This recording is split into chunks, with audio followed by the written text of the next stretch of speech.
Alam mo ba na ngayong taong 2026 may lalabas na 10 piso coin na hindi lang pang bayad kundi may kakayahang magdala ng digital access? Isipin mo ito, isang simpleng barya pero may QR code na kayang i-connect ka sa mas malaking kwento ng ating bansa. Hindi lang ito basta commemorative coin. Hindi rin ito ordinaryong koleksyon. Ito po ay simbolo ng kapangyarihan, pagkakaisa at papel ng Pilipinas sa buong Southeast Asia. At kung iisipin mo, bakit ngayon? Bakit may QR code? At bakit ito mahalaga sa kasaysayan natin bilang mga Pilipino? Kaya sa video na ito ay pag-uusapan po natin ng malinaw, diretso at madaling intindihin kung ano talaga ang kahulugan ng 10 piso Asian Coin 2026 na ito. Paano ito konektado sa kasaysayan ng ating bansa at bakit maaring mas mahalaga ito kaysa sa inaakala ng marami. Kaya yan po yung sample ng 10 piso coin na barya na may QR code. Yung QR code ay makikita po dito sa kanyang reverse or likod na bahagi. At ayan, ano nga ba ang 10 piso Asian coin at bakit po ito inilabas? Ayan, ang Bangko Sentral ng Pilipinas or BSP ay opisyal po na nag-announce dito na sila ay maglalabas ng 10 piso commemorative coin. Isa po itong commemorative coin. At ito po ay kanilang ilalabas ngayong Enero or January 2026. Kaya ngayon pong mismong buwan ito. Ang layunin nito ay markahan po ang pagiging chair ng Pilipinas sa ASEAN sa taong ito. Kaya ngayon para mas malinaw ang ASEAN or ASEAN, yan, ay binubuo po ng 10 bansa dito sa Southeast Asia. Tuwing may chairmanship, isang bansa ang nagiging sentro ng mga desisyon, usapan at direksyon ng rehiyon. At ngayong taong 2026, ang Pilipinas ang hahawak sa papel na ito. Ibig sabihin, hindi lamang po ito simpleng event. Ito ay responsibilidad, impluensya at pagkilala sa kakayahan ng ating bansa. Ngayon ay ano po ba ang itsura ng coin at ano ang kahulugan nito? Ayan, dito po sa kanyang obverse or harapang bahagi, mananatili ang disenyo ng kasalukuyang 10 piso New Generation Currency Coin, kung saan ay makikita pa rin dito si Apolinario Mabini. Hindi po ito basta dekorasyon lamang. Si Mabini ay simbolo ng talino, prinsipyo at paninindigan. Isang taong nag-alay ng isip at buhay para sa kalayaan ng ating bansa. Ang mensahe po rito ay malinaw. Habang papasok po tayo sa modernong panahon, dala pa rin natin ang foundation ng ating kasaysayan. Dito naman po sa kanyang reverse or likurang bahagi ay dito po natin makikita ang Asian or ASEAN 2026 logo at ang isang QR code. At dito na nagiging kakaiba ang lahat. Ngayon, bakit nga ba may QR code ang isang barya? Marami pong nagtatanong, bakit kailangan ng QR code sa isang coin? Simple lamang po ang kasagutan dito. Yan ay pag-uugnay ng tradisyon at saka teknolohiya. Kapag iniskan mo ang QR code, dadalhin ka nito sa website ng BSP. At mula rito ay makakapasok ka sa opisyal na website ng Pilipinas bilang host ng ASEAN 2026. Ibig sabihin, ang barya ay hindi lang pisikal. Ito ay may digital extension.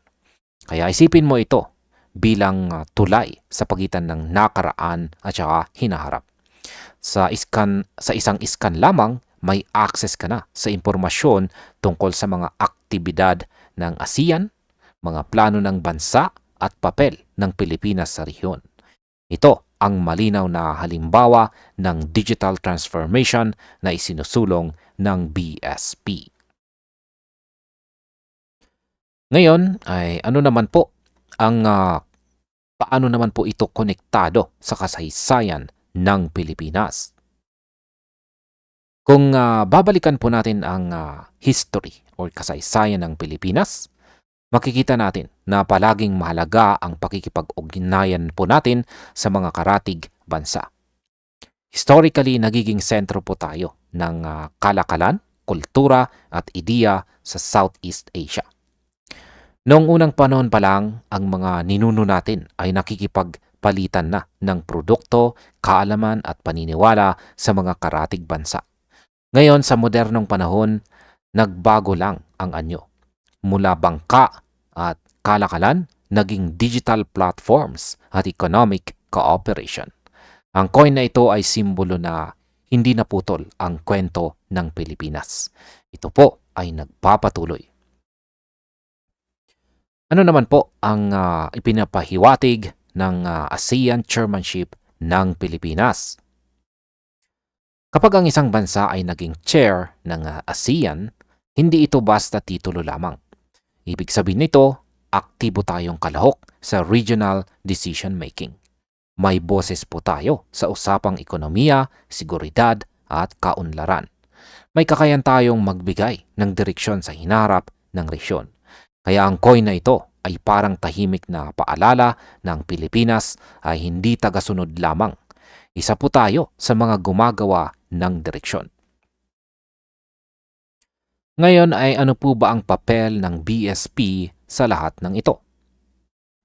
Ang Bangko Sentral ng Pilipinas ay hindi lang tagapag-imprinta ng pera. Ito ay tagapangalaga ng tiwala ng mamamayan. Sa paglabas po ng coin na ito, malinaw ang mensahe. Pinagsasama ng BSP ang tradisyon, seguridad at saka modernong teknolohiya.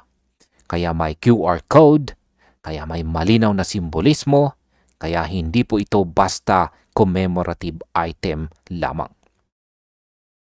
Ngayon, ano po ba ang posibleng epekto nito para sa atin bilang mga mamamayan? Para po sa atin bilang mga ordinaryong Pilipino, maaaring mukhang maliit na bagay lamang ito. Pero sa mas malawak na pananaw, ito po ay paalala ng pagkakaisa ng rehiyon, simbolo ng pagiging bukas sa digital future, at tanda ng aktibong papel ng Pilipinas sa international stage. Para sa mga kabataan, ito ay maaring magsilbing paalala na ang bansa ay may direksyon. Para naman po sa mga kolektor, ito ay posibleng maging mahalagang piraso ng ating kasaysayan. Ngayon, may koneksyon ba ito sa ating ekonomiya? Ang kasagutan po sa katanungan na yan ay syempre naman, oo, meron. Ang ASEAN ay mahalagang bahagi ng economic integration sa rehiyon. Kapag maayos po ang relasyon ng mga bansa, mas nagiging bukas ang kalakalan, trabaho at saka investments. Kaya kahit maliit po ang barya, malaki ang mensaheng dala nito. Ano naman po ang mensahe ng coin na ito sa mundo? Ang Pilipinas ay handang makipagsabayan, handang makipag-ugnayan, at handang maging bahagi ng mas malawak na kinabukasan ng Southeast Asia. Hindi po ito yabang. Ito ay kumpiyansa na may foundation. At bilang panghuli, ay ano naman ang aking opinyon tungkol dito. Sa aking pananaw, ang 10 peso ASEAN coin na ito ay hindi lang pang-alaala. Ito ay isang simbolo ng direksyon. Hindi man ito maramdaman agad ng lahat, pero sa tamang panahon, maiintindihan po ng marami kung bakit ito mahalaga. Sapagkat pinapakita nito na kahit sa simpleng bagay tulad po ng barya, pwedeng maipakita ang identidad ng bansa, pangarap ng mamamayan at koneksyon natin sa mundo. Kung gagamitin ito, hindi lang bilang pera kundi bilang paalala na mas magiging makabuluhan ang bawat piso na hawak natin. Marami pong salamat sa panonood mga kabarya.